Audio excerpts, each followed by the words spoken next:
Hi, and welcome to another Watch Geek video. Today I'll be doing a review of the Seiko SSA339, which is a limited edition Presage model. But before we move on, I just wanted to say thank you to the Silvertime watch store for supplying this model. If you want to check them out, I will put the link in the description. Also in the description you will find a table of content with time code, so you can jump to specific parts of the video so you don't have to watch the whole thing. Now, going back to the watch, like I said, this is part of the Seiko Presage line, which is slowly becoming the mainstream offering of Seiko mechanical watches. And this model, the SSA, is actually a limited edition of only 3,000 pieces, and each one is individually numbered. Also, as you can see on the dial, the watch is made in Japan. This watch has kind of gone under the radar, and not even threads on forums that usually cover all the new releases have caught this one. I actually saw it passing by the store, and it was sitting in the window next to dozens of other Seikos, and it really caught my eye because the watch is really striking, and it has a feature which is found rarely on Seikos these days, and that's properly long hands, because as you can see, the seconds hand reaches all the way to the outermost markers, and even the minute hand is nice and long, and it's just shy of touching the minute markers. Now, I like when watch has properly long hands because it brings the hands and the dial in balance, and on this model, on top of that, the dial is also in balance with the case size. Now, speaking of size, this watch pulls off quite a trick, because when I first put it on my wrist, it seemed like, I don't know, a 40mm watch, 41 max, and if someone wanted to bet me, I would have put my money on claiming that this watch is up to 40. However, when I took out my calipers, it turned out that it's 42.6 with a lug-to-lug of 50.3. The only spec that really showed what I expected was the thickness, because the watch really does look and feel thick, and it is. It comes in at 14.7mm, which is a diver's watch territory. But I guess that's the price you have to pay to get the power reserve indicator on the same shaft as the minutes, hours, and seconds. The watch weighs in at 91 grams, so pretty standard for an automatic. Not too light, not too heavy, especially since it's on a leather strap. Now, the case, although it's classically shaped, it does have these modern lines and bulges, and I especially like that it has this inward slope towards your wrist, which is a bit of a signature design of all Seikos, ranging from their 5s all the way to Grand Seikos. And what that does is it allows you to bend your wrist more easily, because the watch is not completely flat and slab-sided because you have that bevel. So that's something that I really like. Also, the lugs, although they're placed pretty high, they're going at a pretty steep angle downwards, and I guess that's the reason why the watch is so short lug to lug and why it feels and looks on my wrist smaller than what the specs would suggest. Now, when it comes to the finish, the watch is black in color, and as you can see, the sides are highly polished, which does mean that it's going to be a fingerprint and smudge magnet. However, at least they kept the tops of the lugs and the bezel brushed. And I like that they did this because because the top surfaces of a watch are the ones that get most scratches.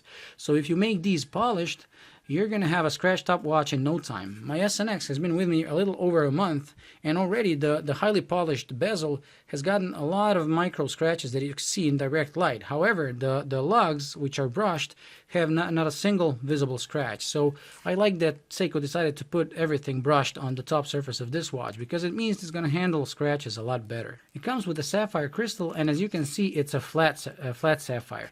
And I really like they did that. I mean, although in the world of watch enthusiasts, a domed crystal is always preferred, and I understand if watch has a vintage look or vibe to it, that a domed crystal does add to the character and the good looks of the watch. However, domed crystals also add a lot of reflections. So on a watch that's made to look like this, to make reading time at a glance easy and to be as legible as possible, the domed crystal is pointless, because you're going to detract from their time reading, because it's going to add all these reflections. That's one of the reasons why I never bought the SARG 009, although that watch to me is almost perfectly designed to my taste. The size, the shape, the dial, everything.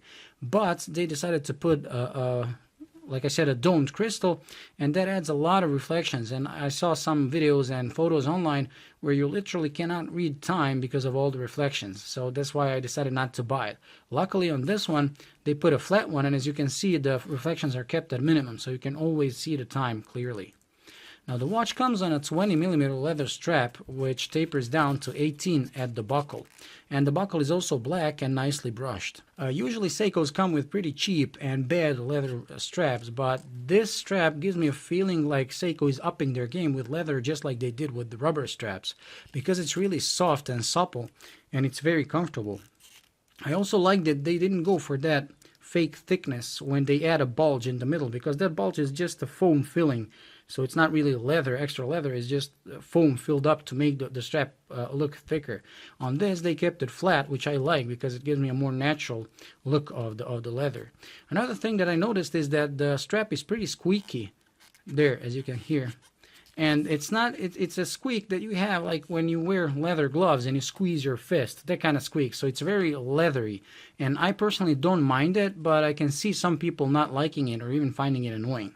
But luckily this watch really gives me an impression like it will look great on any strap you put on it. So I believe that this is a perfect watch for strap people.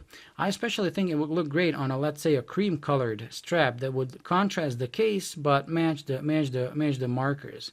I would personally put it on a two-piece NATO, whether black or cream, because that would add to the practicality of the watch, because you could get it wet, and also it would make the watch look even more, I don't know, tactical or menacing. I would highly advise not to use a single piece NATO, at least on this watch, because one piece NATO straps add to the thickness, and that's the last thing that this watch needs. Like I said, it's very thick as it is. Now moving on to the dial, I believe that's the real star of the show, because like I said, it's really striking, and like I said, it literally jumped at me among all those other watches. It's just so well made. And as you can see, it's kind of reminiscent of Bell & Ross watches, more specifically their Heritage collection, especially because the markers are actually cream colored, just like on the Bell & Ross. Now, you might think that this is all printed, but it's not. The markers and the numerals are actually applied. And the only printed part is the power reserve scale, the date subdial, which is also slightly recessed, and the automatic inscription together with the power reserve. All the rest is actually applied. These applied indices really add to the richness of the dial. Now I also like that they did the power reserve scale with this railroad track pattern. It really looks good and works well with the font of the power reserve. And it also brings a balance to the dial because the power reserve text is on the left and the scale is on the right all the way. The subdial, like I said, for the pointer date function is recessed, as you can see. And then we come to the lume, and I have to admit that the lume is the most disappointing part of this watch. Not that it's weak. I mean, it's not a Seiko diver. They did put a weaker lume than on their divers, but it's the application. And again, not on the hands. The hands are nicely applied. But on the dial, for some reason Seiko decided not to put lume on these numerals and these large markers, but instead they put it only on these four little areas at 12, 3, 6, and 9, which is really opposite of the legibility that you get with this watch during the daytime. I mean, in the night you just have these four dots and the hands. And one more thing that kind of saves them from ruining it completely is that at least they didn't put four identical dots that they usually do on Seiko 5s. At least on this one they put a little triangle at 12, so even if you wake up in the middle of the night all groggy, you'll be able to orient yourself to see where 12 o'clock is. Now moving on to the caseback, as you can see, it's silver and polished, and it has all these writings on it. It's like the watch is boasting with its specs. So you have the limited edition number, you have the water resistance of 100 meters, so this watch can safely go swimming with you, only you need to change the strap for something else. Then it boasts about being made in Japan, and that it has a sapphire crystal on top there, as you can see. Now another thing that it has this exhibition caseback that shows the movement. Now some watch purists are gonna look down on this because they like a caseback only on watches that have movements that were hand adorned, that come from the Swiss or at least Germans. However, I like to see a transparent caseback even on cheaper models, because someone who is new to mechanical watches can look at and admire these marvels of microengineering. And to tell you the truth, this movement doesn't really look that bad.